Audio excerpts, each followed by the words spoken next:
après un long temps, que j'ai commencé à découvrir qu'il était possible en tant que journaliste de questionner ce sujet, et qu'il était possible de le faire sans avoir à basculer dans des croyances, dans tout cet univers que vous qualifiez effectivement de paranormal ou de surnaturel, qui ne l'est que parce qu'il n'a pas fait l'objet d'enquêtes rigoureuses.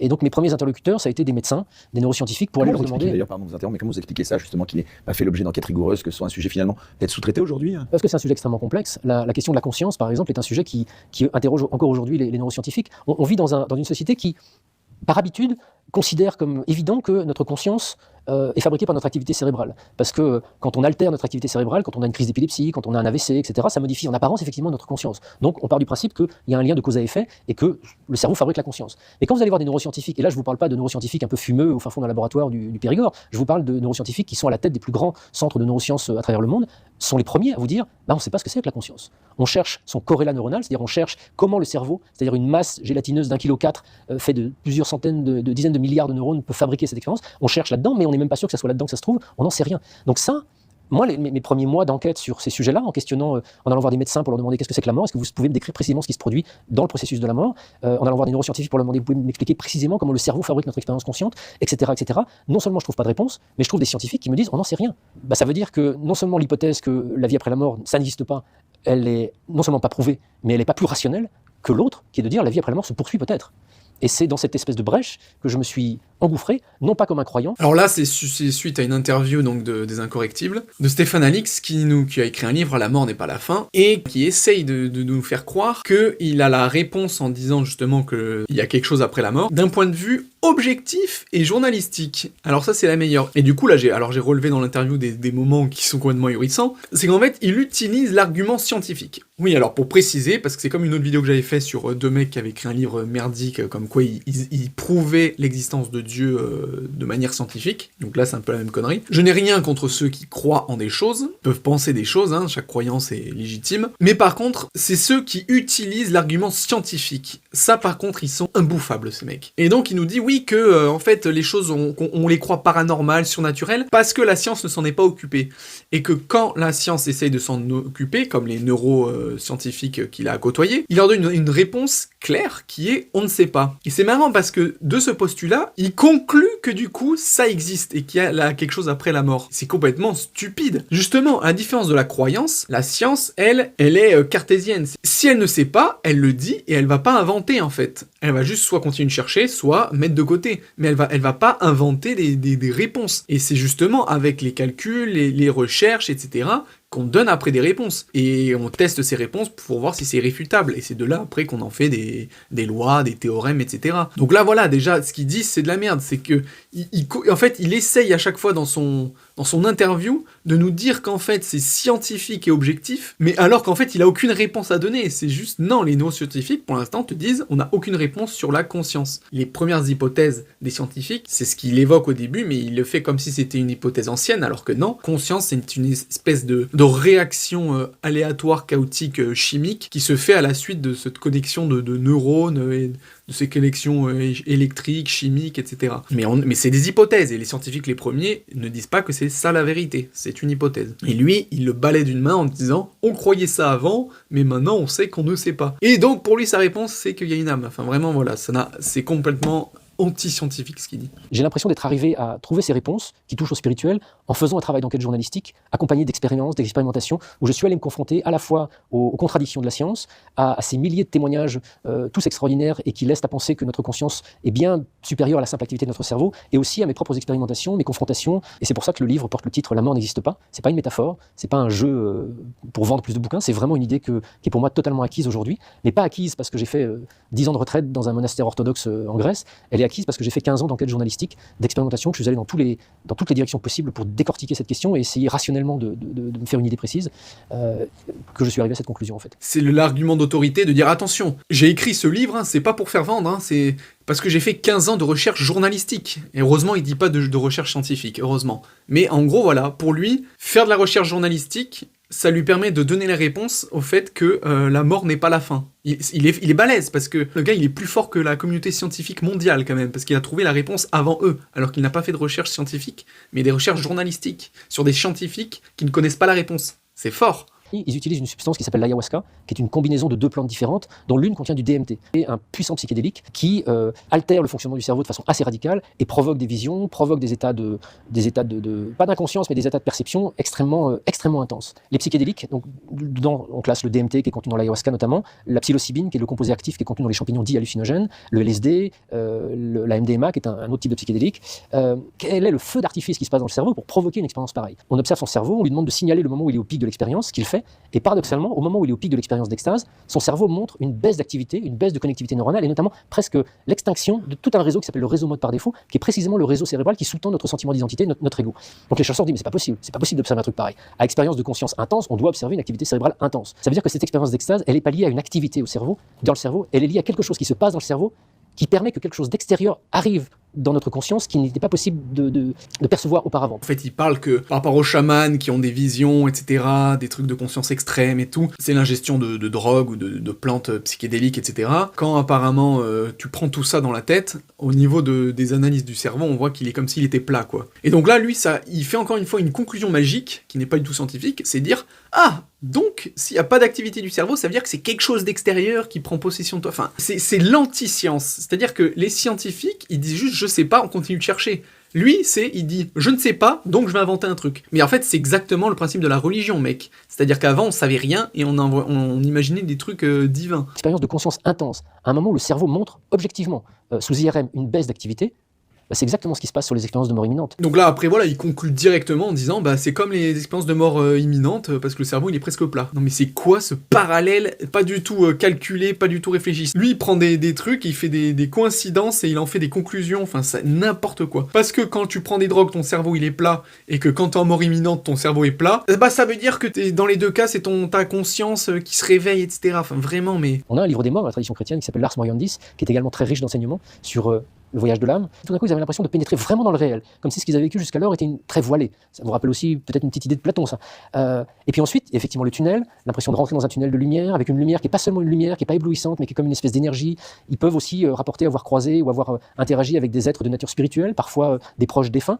Un papa parti quelques années plus tard, etc., qui établit une sorte de dialogue et souvent dit à la personne qui vit l'expérience « mais c'est pas ton heure, c'est pas le moment, toi tu vas repartir et tu redescends ». Et la personne revient dans son corps. Je me suis intéressé à la façon dont on pouvait objectiver ces expériences. Et puis après, voilà, c'est marrant parce que il donne des exemples. À un moment donné, il parle aussi du livre des morts égyptiens, comme quoi il est très riche dans l'enseignement pour ce qu'est la vie après la mort. Mais sans déconner, le fait de dire ça le décrédibilise à mort. En quoi un livre des morts, complètement écrit par des gens vivants, en quoi c'est crédible et ça peut aider à la compréhension de ce qui se passe après la mort? Mais enfin, il se rend compte de ce qu'il dit? Ça marche pour ceux qui sont croyants, qui se disent « Ah, ces gens-là ont raison, ils savent ce qu'il y a après la mort ». Mais pour des gens scientifiques ou des gens lambda qui sont pas trop cons, je veux dire, comment tu peux croire en un truc où on t'explique ce qu'il y a après la mort si c'est des gens vivants qui l'ont écrit, quoi? Enfin, sans déconner, ça le décrédibilise par rapport à sa recherche journalistique et scientifique. Et après, oui, il donne des exemples de mort imminente, on a comme un voile sur le corps et tout ça. Il donne l'exemple de Platon, après il donne l'exemple du couloir avec la lumière au bout, le proche qui te dit c'est pas encore ton heure. Mais justement, pour moi, c'est un exemple parfait qui montre que ces gens qui ont pour moi, c'est des sortes d'hallucinations, c'est des croyances qu'on se trimballe de génération en génération.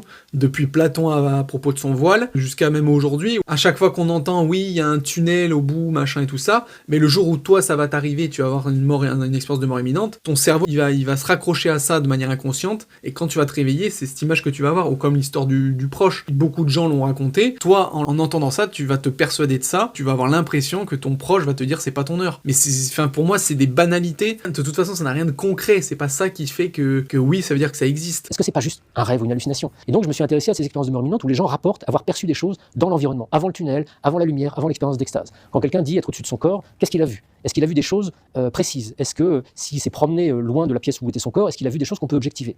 Et quand je fais ce travail d'enquête, c'est ce qui se passe. Il a une fonction, c'est qu'il permet d'avoir, si tant est qu'on ait peur, moins peur de la mort. J'espère, et c'est pour ça que ce livre d'ailleurs est adressé à ma fille et que c'est aussi le fil du dialogue avec elle qui tient la narration de l'ouvrage, parce que ma fille avait 3 ans quand son oncle est mort, quand j'ai ramené mon frère d'Afghanistan, et on a parlé de la mort toute sa vie, toute son enfance, son adolescence. Il n'y a jamais eu de question tabou à la maison, et je vois que cette capacité qu'on a eue à faire de la mort un sujet qui ne soit pas tabou dans notre famille a rendu ma fille plus sereine par rapport à ça, plus apaisée, plus mûr. Et donc c'est un peu l'objectif que je porte à travers mes écrits, à travers ce livre, c'est que l'apaisement que j'ai trouvé à simplement parler de ce sujet, au-delà même d'aller jusqu'aux conclusions, le simple fait de parler de la mort, de ne pas se l'interdire, de ne pas en faire un sujet absolument tabou, permet déjà beaucoup d'apaisement. Bon voilà, là il donne encore une fois la réponse de tout son travail, c'est que bien sûr il a perdu son frère il y a plusieurs années de ça, donc voilà, ça a été un traumatisme pour lui, et en plus il le dit dans l'interview que c'est plus ou moins suite à ça qu'il s'est intéressé à ça, donc voilà, comme par hasard, et en plus il dit, Eric Morillo, là, un intervieweur, il lui dit oui, est-ce que c'est pas un moyen justement pour essayer de surpasser ça, la peur de la mort?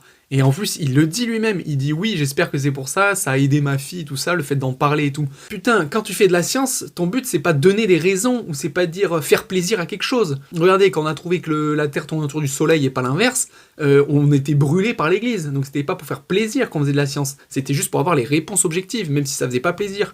Et là c'est l'inverse, il est en train de dire qu'il fait ce livre pour aider sa fille, même justement pour s'aider lui-même et tout. Tout le long de l'interview de dire non, c'est pas une question de croyance, blablabla. Mais si, c'est que ça, c'est parce qu'il croit en quelque chose, il ne supporte pas le fait que son frère soit mort, qui veut s'obliger ou se convaincre qu'il a quelque chose après la mort, et c'est pour ça qu'il va trouver tout un tas de trucs, de gens qui eux aussi croient qu'il y a quelque chose après la mort, et du coup ils vont s'auto-persuader entre eux, et du coup lui il a cru qu'il avait fait un truc de dingue, mais non, c'est juste que plein de gens comme lui croient à ça, et que du coup il s'est auto-convaincu. Et là il fait ça pour ne pas choquer sa fille à propos de la mort, mais enfin, vraiment il donne la réponse de son charlatanisme. L'âme, c'est cette part spirituelle en nous qui n'est pas affectée par l'écoulement du temps et qui n'est pas limitée par l'espace. Il y a quelque chose en nous, en vous, en moi, là, qui est complètement inhibé par notre activité cérébrale, par nos habitudes, notre fonctionnement, par votre habitude de vous appeler et d'être Eric depuis votre naissance, mon habitude d'être Stéphane depuis ma naissance. Je crois être Stéphane, vous croyez être Eric et qu'il n'y a rien d'autre que ça.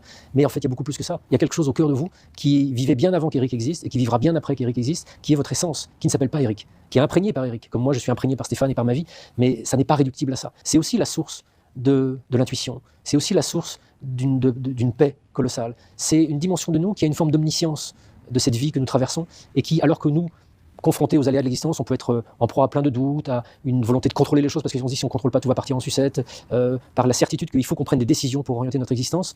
Peut-être qu'il y a au fond de nous quelqu'un qui sait beaucoup mieux que nous croyons savoir, et si on s'y connectait aujourd'hui avant d'attendre le moment où on va mourir, par des moments de convocation, par la prière, par la méditation, par 1000 techniques qui sont proposées par 1000 approches différentes, qu'elles soient religieuses, spirituelles, psychologiques, on peut contacter, ressentir cette dimension spirituelle en nous, cette âme, et ça peut être d'un profond secours dans ces existences chaotiques qui sont les nôtres. Vous n'allez pas me dire que juste en étant complètement objectif, agnostique, et en faisant du journalisme, vous avez cette idéologie-là. C'est bien que le mec avait du coup a toute une idée au niveau de l'âme, de la conscience et tout ça, au-delà de juste se dire il y a quelque chose après la mort. Enfin là le mec a une conception quand même hyper avancée, ça montre bien qu'il est subjectif à mort. Et puis là on est quand même dans le domaine de la schizophrénie, c'est-à-dire que pour lui, là, ce qui est quand même balèze, c'est qu'en fait, il en vient à dire que l'âme, elle est tellement distincte de notre pauvre corps, comme elle était là avant nous et qu'elle sera là après, qu'en fait, même notre corps en vient même à bloquer des fois les intuitions de notre âme, et nous freiner dans notre vie, nous donner des certitudes, du matérialisme et tout ça, donc au point de contredire notre âme, au lieu de la laisser s'exprimer et tout ça. Mais donc, qui s'oppose à cette âme dans nous, dans notre corps? Qui l'empêche de s'exprimer, si ce n'est nous? C'est-à-dire qu'on a une âme, mais il y a quand même nous, quelque part, même si c'est une enveloppe physique. En fait, dans son discours, il se rend pas compte, mais il est en train de donner de soi à son corps. Il donne l'âme, qui est libre et machin, qui est en même temps prisonnière du corps, de ce même corps qui l'oblige à faire certaines choses et qui l'emprisonne. Donc en fait, il a bien une identité, ce corps. C'est comme si ce corps avait lui-même une conscience, et que de l'autre côté il y avait une âme. Enfin, si vous comprenez pas trop ce que je veux dire, réécoutez ce passage. Dans ce qu'il dit, c'est comme s'il y avait vraiment deux âmes, ou en tout cas une âme et un être conscient de corps. Vraiment, au final, c'est pas du tout cohérent. Son idéologie, elle est pas claire.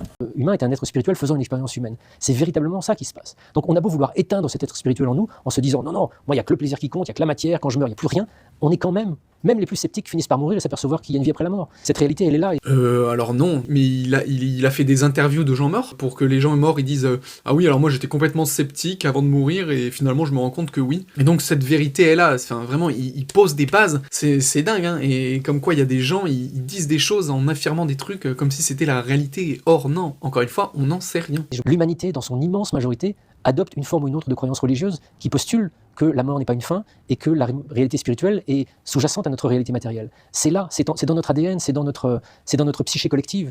Donc ce n'est pas parce que nous, en Occident, depuis 2 siècles et demi, 3 siècles, avons choisi une direction extrêmement matérialiste qui a permis des avancées scientifiques majeures et des choses formidables, que tout d'un coup il faudrait faire l'exclusion des croyances de 95, que dis-je, 98% de ce que pense l'humanité. Alors bon, déjà, il exagère sur les 99% de l'humanité, hein, parce qu'en Occident, il y a énormément de gens qui sont complètement athées ou agnostiques. Toutes les cultures du monde, tous les lieux du monde où il y a les humains, on a effectivement, c'est comme ils disent, sûrement dans notre ADN, on a toujours voulu croire quelque chose, mais c'est parce que justement, à la base, on est teubés, on savait rien, hein, on était des hommes préhistoriques, on comprenait rien à la vie, hein, le feu, on savait même pas ce que c'était, quand nos êtres chers mouraient, on comprenait pas, etc. Et voilà, c'est parce que comme on a évolué au niveau du cerveau, contrairement à certains animaux, et encore, il y a certains mammifères qui ont une sorte de compréhension de la mort, mais nous, on a commencé à se poser des questions en tant qu'humains, et c'est comme ça que sont venues toutes les religions, en fait, on a imaginé des choses qu'on ne comprenait pas, et c'est pour ça que les occidentaux, les premiers, on a évolué de manière scientifique, en se posant des questions sans préjugés, en essayant d'avoir le minimum de préjugés possible, et c'est comme ça qu'on a évolué, et c'est pour ça que le monde en est là aujourd'hui, hein, c'est grâce à l'Occident, c'est pas grâce aux autres cultures, c'est nous les premiers qui avons évolué sur plein de choses scientifiques, et parmi ces choses-là, ça a cassé ou contredit des vérités religieuses, des vieilles croyances, etc., alors que si on était resté à croire des choses, on n'aurait pas évolué. Donc c'est pour ça, c'est bien beau de se dire, oui, la majorité des gens, il faut arrêter de refuser les croyances et tout. Bah oui, mais non, je préfère être dans notre époque actuelle, avec nos avancées technologiques actuelles, que vivre au Moyen-Âge, parce que l'un allait avec l'autre, en fait. Si vous restez bloqué avec des croyances sans réfléchir et sans remettre en question les choses, vous n'évoluez pas. C'est simple. Donc après, vous avez le droit de vouloir ce choix, de ne pas évoluer et de rester ignorant. Vous avez le droit. Et de croire aux licornes bleues, vous avez le droit. Mais il y en a, et ça a été le cas en Occident, mais malheureusement j'ai l'impression qu'il y a une régression. On a voulu évoluer, on a voulu poser des questions et tout. Et bien sûr, il y a encore des choses où on n'a pas la réponse, mais à la place des croyants qui donnent des idées imaginatives pour répondre à ces questions, les scientifiques, ils disent simplement on ne sait pas. Et ils continueront de chercher. Il y a des questions, on n'aura peut-être jamais la réponse, mais c'est comme ça. Mais c'est pas pour ça que on mettra des imaginations dessus, quoi. Il y aura des hypothèses, comme là, il y a plein de théories, hein, en mathématiques, en physique, etc. Il y a des théories, mais c'est pas des dogmes. Donc voilà, pour conclure, le mec a l'air vraiment très cool, hein, et vraiment sympa, l'interview est pas trop mal, mais encore une fois, c'est juste que faut arrêter, une bonne fois pour toutes, là, tous les religieux, putain, mais restez dans votre monde de bisounours et de croyants. N'essayez pas d'intégrer la science avec vous, vu que de toute façon c'est la science qui vous a désintégré dès le départ. Donc n'essayez pas aujourd'hui de remettre la science pour essayer de convaincre de nouvelles personnes en disant « Oh mais regardez, la science dit que... » Non, ne faites pas genre de donner des réponses scientifiques ou journalistiques sur la vie après la mort. Enfin, c'est du bullshit. Et sur ça, c'est de la malhonnêteté intellectuelle.